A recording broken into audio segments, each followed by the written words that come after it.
bata pa ako, ayaw sumunod. Laging matigas ang aking ulo kapag ako'y napapagalitan. Akala ko'y wala nang nagmamahal. May palo at may kurot na inabot, may luhang tahimik na tumutulo. Hindi ko noon maintindihan bakit ganon ang pagpapalaki sa'kin. Ngayon ay unti-unti kong nauunawaan. Bawat paalala ay may dahilan. Sa likod ng higpit at pagsaway, may pusong handang magsakripisyo. Palo at kurot, hindi ko malilimutan. Kasabay ng yakap at pag-aaruga. Kung ako'y itinuwid sa aking kamalian, dahil ayaw nilang ako'y mapahamak. Salamat sa pagmamahal na hindi sumuko, kahit ako'y naging matigas ang ulo. Ngayon ay dala ko ang lahat ng aral, habang buhay kong ipagpapasalamat. Nung bata pa ako, akala ko galit lang sila. Tuwing may palo o kurot ang nasa isip ko, hindi nila ako mahal. Pero habang lumalaki ako, saka ko naunawaan, hindi pala nila ako gustong saktan. Natatakot lang silang mapahamak ako at maligaw ng landas.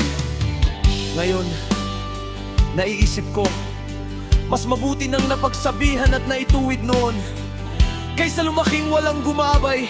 Kaya habang naririyan pa ang ating mga magulang, mahalin natin sila, pakinggan ang kanilang mga payo, at ipagpasalamat ang bawat sakripisyong ginawa nila para sa atin. Palo at kurot, hindi ko malilimutan. Kasabay ng yakap at pag-aaruga. Kung ako'y itinuwid sa aking kamalian, dahil ayaw nilang ako'y mapahamak.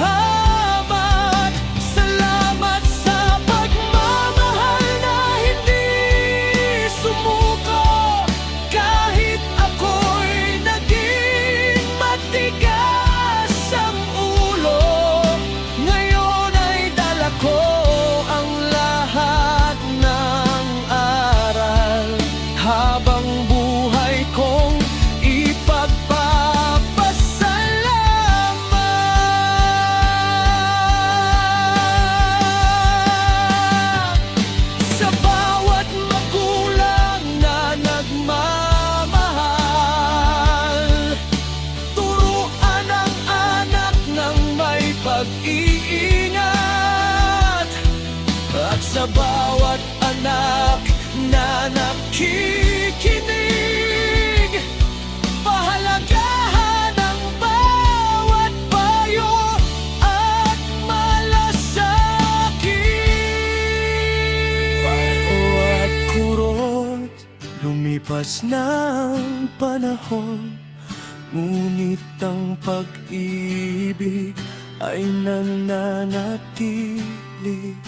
Hindi ang sakit ang aking naalala, kundi ang pusong laging nagbabantay.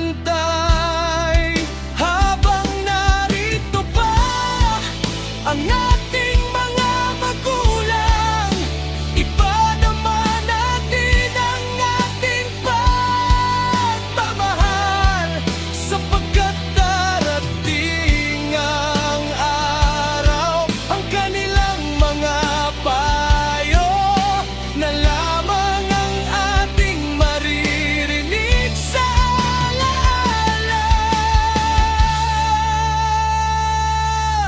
Mahalin natin ang ating mga magulang, at ang mga magulang naman ay magdisiplina ng may pag-ibig, pag-unawa at malasakit.